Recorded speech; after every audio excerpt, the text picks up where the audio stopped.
नमस्कार, मैं Shiv Shankar Meena, assistant professor geography, government girls college Sikandra Dausa, Rajasthan.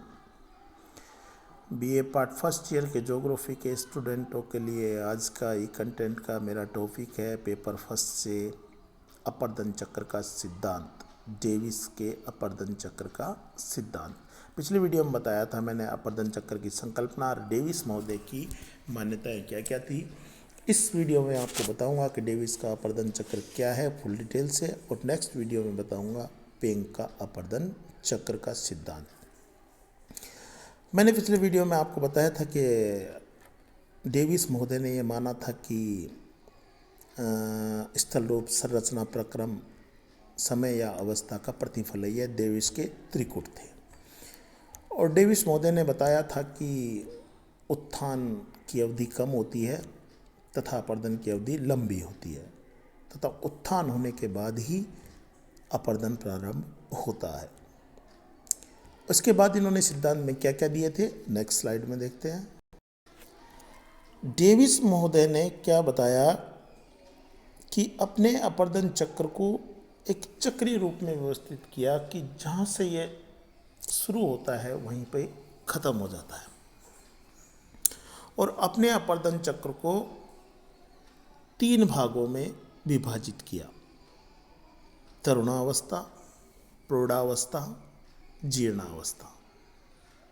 ऊपर ये डायग्राम है जो जिसको समझ लेना अच्छे से, नहीं तो ये समझ में नहीं आएगा आपके पूरा सिद्धांत। एक सिंपल वे में आपको बता देता हूँ मैं कि जो तरुणावस्था लिख रखी है वहाँ ए लिख रखा है, वहाँ पर डॉट डॉट लाइन है।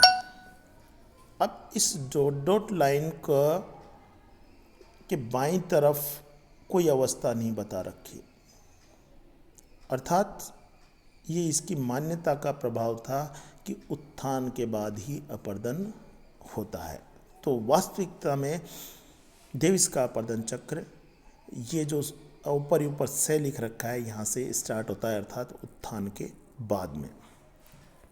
फिर उन्होंने कहा कि तरुणावस्था में क्या होता है कि नदियाँ किसी भी स्थलखंड को गहराई में काटती हैं, अर्थात घाटी, गोर्ज आदि स्थलाकृतियाँ बनाती हैं। जैसे जैसे ऊंचाई से नीचे की तरफ आएंगे दूसरी अवस्था आएगी प्रौढ़ावस्था। नीचे घाटियों को घेरा करना नदी का कम हो जाएगा, जबकि चौड़ाई में या पार्श्विक अपर्दन करना शुरू कर देगी। और लास्ट की अवस्था में जीर्णावस्था में ये पूरा स्थलखंड एक समतल प्राय मैदान में परिवर्तित हो जाएगा, जिसे डेविस ने पेनिप्लेन कहा था। जो अवशिष्ट चट्टानें बच जाती है जिनका अपर्दन नहीं होता, उसे डेविस ने मोनार्डनो कहा था। अब सबसे पहले चलते हैं डेविस की तरुणावस्था पर।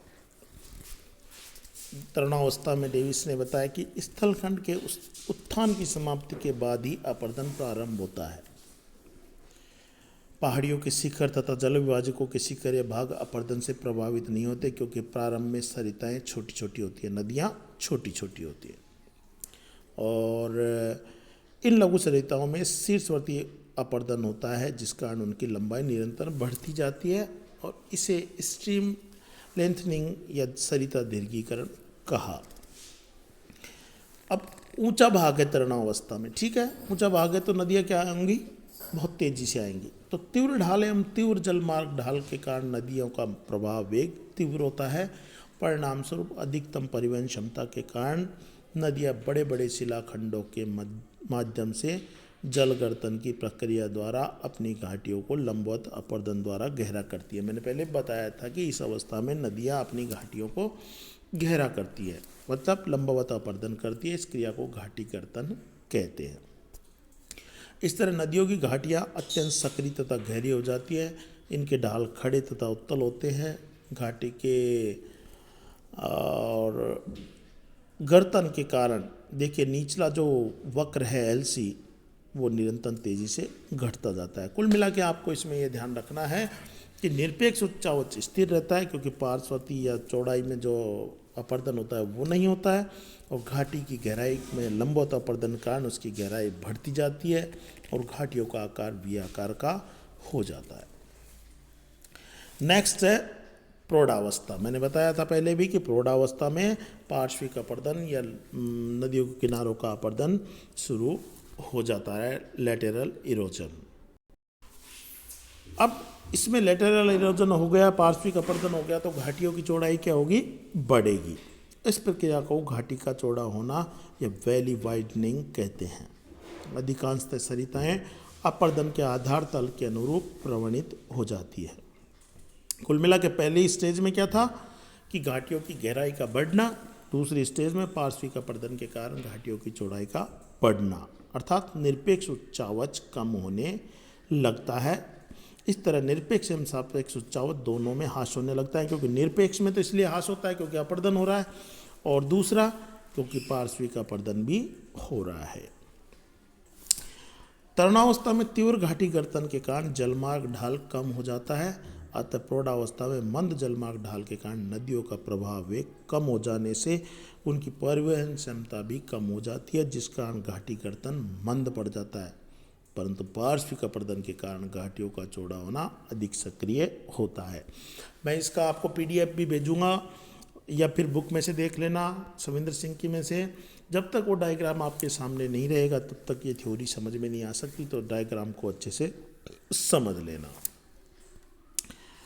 अगली लास्ट स्टेज है जीर्णावस्था, कि जैसे ही निम्नवर्ती या लंबवत अपर्दन का स्थगन हो जाता है या नहीं होता है तो जीर्णावस्था प्रारंभ हो जाती है, परंतु पार्श्विक अपर्दन तथा घाटी के चौड़ा होने का कार्य अब भी जारी रहता है।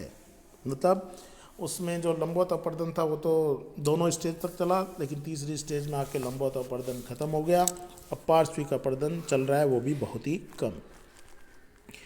जल विभाजकों के आकार में अधश्य या डाउन वेस्टिंग तथा पृष्ठीय अपर्दन बैक वेस्टिंग के कारण ह्रास होता है। दोनों सब ध्यान रखना, डाउन वेस्टिंग और बैक वेस्टिंग, इनके कारण ही जल विभाजकों के आकार में परिवर्तन होता है। परिणाम स्वरूप ऊपर का जो कर्व है, वक्र यूसी, वो तेजी से गिरने लगता है, अर्थात निरपेक्ष उच्चावच तेजी से घटने लगता है। और इस अवस्था में जलमार्ग ढाल के निहायत कम हो जाने के कारण गतिक ऊर्जा न्यूनतम हो जाती है, जिस कारण लंबवत अपर्दन या घाटी गर्तन नहीं होता है। क्योंकि एकदम फ्लैट एरिया में नदी आ जाती है तो उसकी गति भी इतनी नहीं रहती, और अपर्दन का जो मलबा रहता है वो भी उसमें अवरोध करता है।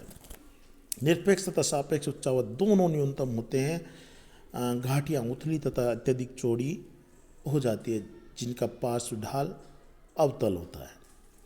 इस अवस्था में समस्त स्थलखंड क्या होगा, लास्ट स्टेज में जाके अपर्दन के कारण ऊंचा उठा हुआ खंड एक प्लेन से बदल जाएगा। तो समस्त स्थलखंड निम्न उच्चावच वाला होता है, जिस पर नदियाँ मियांड्रंग बनाती हुई विस्तृत बाढ़ मैदानों का निर्माण करती है। मियांड्र का मतलब मलबा इकट्ठा हो गया तो नदी में के वेग में अवरोध हो जाएगा, कभी लेफ्ट जाएगी कभी राइट जाएगी, रास्ता चेंज करेगी तो सर्पाकार हो जाती है, उसे मियांड्रिंग कहते हैं। इस जो ये फ्लैट मैदान बनेगा लास्ट की स्टेज में, इससे डेविस ने कहा था पेनी प्लेन या संप्राय मैदान। कई बार क्वेश्चन आता है इसका कि पेनी प्लेन वर्ड किसने दिया, डेविस ने। और कौन सी स्टेज में बनता है, लास्ट या जीर्णावस्था स्टेज में। इसकी सतह पर उत्तल तथा अवतल ढाल वाली कम ऊंचाई की बिखरी अवशिष्ट पहाड़ियाँ पाई जाती हैं, जिनका अपर्दन नहीं होता, मतलब ऐसी पहाड़ियाँ या अवशिष्ट चट्टानें बच जाती है, उसे कहा डेविस ने मोनाडनॉक। तो ये था डेविस का अपर्दन चक्र। अब इसकी आलोचना की बात करते हैं तो सबसे पहले तो हमने बताया कि ये डेविस ने बताया था कि चक्रीय परिकल्पना है। तो चक्र में तो जो प्रोसेस जहाँ से स्टार्ट होती है वहाँ पे एंड होनी चाहिए। तो डेविस का अपर्दन चक्र तो उत्थान से शुरू हुआ था, उत्थित भूखंड से, लास्ट में समतल प्राय मैदान पे बदल गया, तो वो पहले वाली स्टेज नहीं आई। इसका मतलब ये चक्रीय परिकल्पना कैसे हो सकती है। दूसरा कि मानव की अवस्थाओं से इन्होंने तुलना कर दी, जीर्णावस्था, युवावस्था, प्रौढ़ावस्था रही है, तो मानव का प्राकृतिक जो स्थल रूप है उनसे तुलना करना गलत था।